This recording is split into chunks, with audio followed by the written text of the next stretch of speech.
da gente, enfim, de nós leigos, mas eles usam o vírus da doença, usam a proteína spike, né, e o vírus da doença de Newcastle inativado, vírus inativado, e eles colocam esse vírus em ovos de galinha. Eles dizem que é uma vacina muito segura e parecida com a vacina que o Butantan já faz contra a gripe, né, e que usa para imunizar 80 milhões de brasileiros por ano.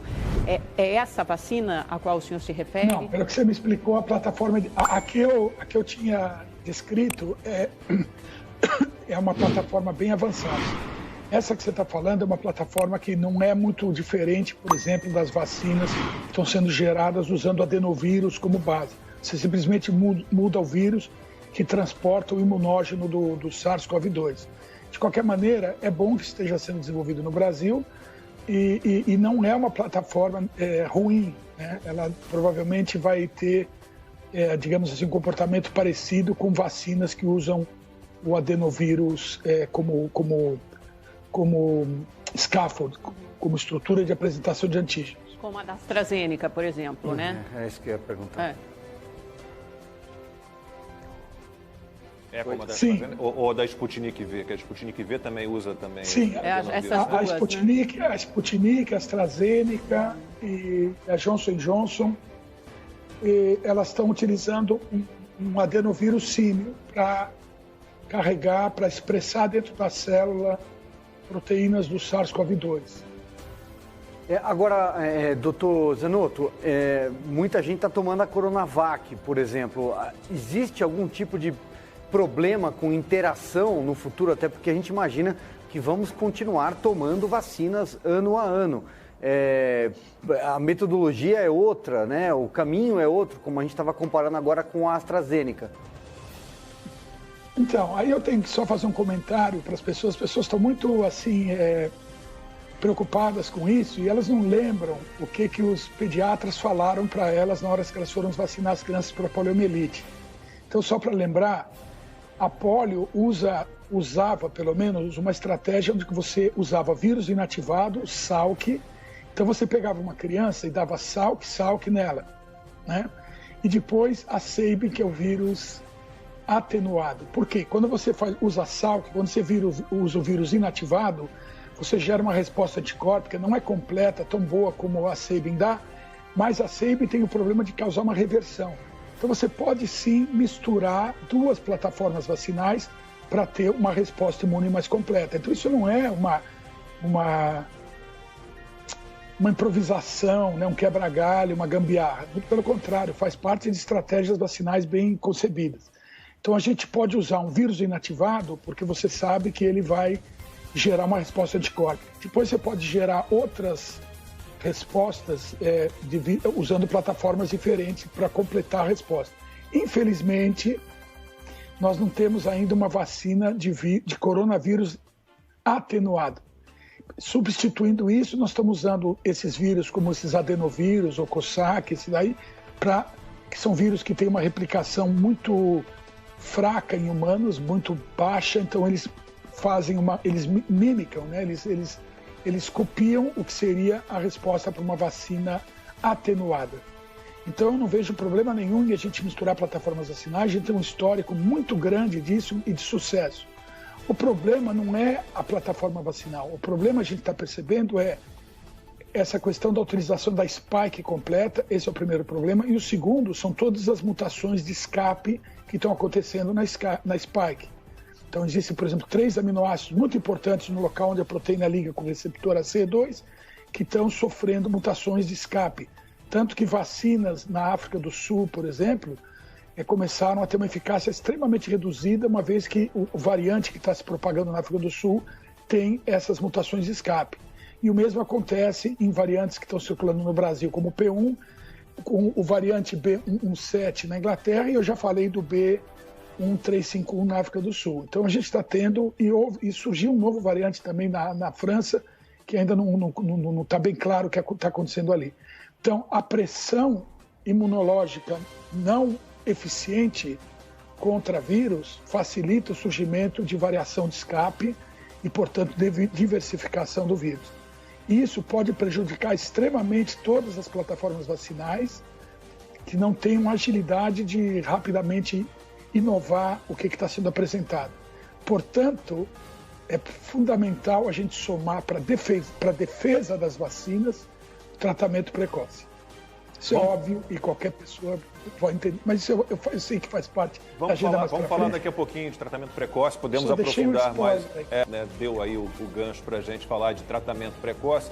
Doutor Paulo, não sei se o senhor pode se aprofundar nisso, mas eu tenho conversado não só com o senhor, mas com muitos cientistas e médicos e profissionais envolvidos com isso tudo, e tenho visto muitos deles assustados e recebendo ameaças. Eu nunca vi uma guerra contra um tratamento como tenho visto agora, né?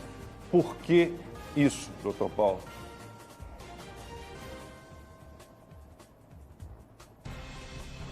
Estamos sem o seu áudio. Não sei se o microfone está fechado.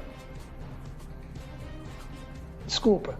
Essa é a pergunta mais importante acerca dessa pandemia como um todo. É claro que tem uma agenda política e tem pessoas que realmente acham que esse colapso social e econômico pode facilitar numa competição por relações hegemônicas entre diferentes ideologias e formas de poder. Isso é tão óbvio, é tão descarado e é tão patente que é aquela história de a gente ter as novas roupas do rei, né? Como se a verdade fosse a mentira. Então, eu acho que... Eu não vou comentar sobre isso. O cancelamento é total e completo de qualquer pessoa que se manifesta no sentido de expor essa gigantesca farsa.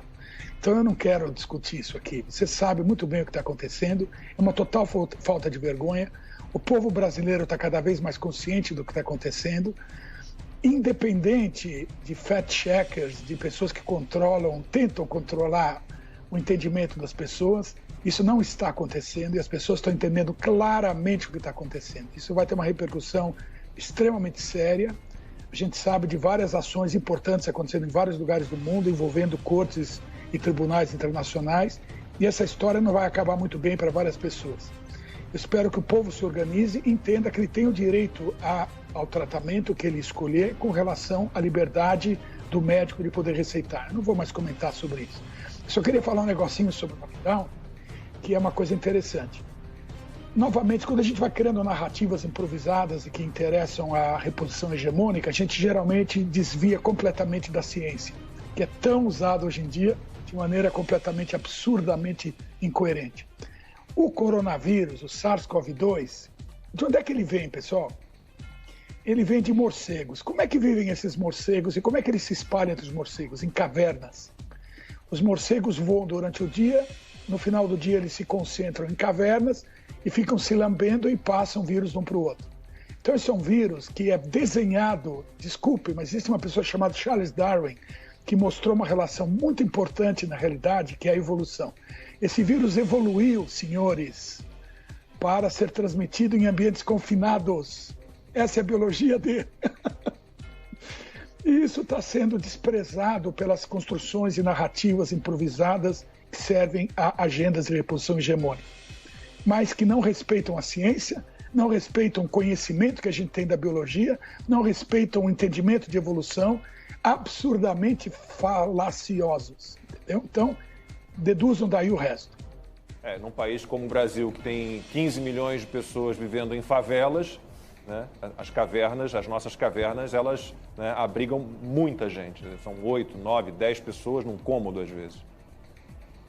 Doutor, eu sempre tenho um pouco de dificuldade em acreditar, a gente coloca tudo como se fosse, né, como se fosse na conta das narrativas, mas o fato é que mais de 150 países pelo mundo adotaram e continuam adotando lockdown. E a gente não está na fase inicial mais da doença, né? A gente já está numa fase que a gente tem um ano de literatura, de experiências produzidas pelo mundo inteiro. E esses mesmos países, quando o vírus, quando a transmissão comunitária, quando o contágio aumenta, eles recorrem de novo ao fechamento porque agem pela lógica e dizem que, como as pessoas são vetores do vírus, quanto mais a gente se encontra, né, quanto menos distanciamento social se tem, mais se transmite o vírus.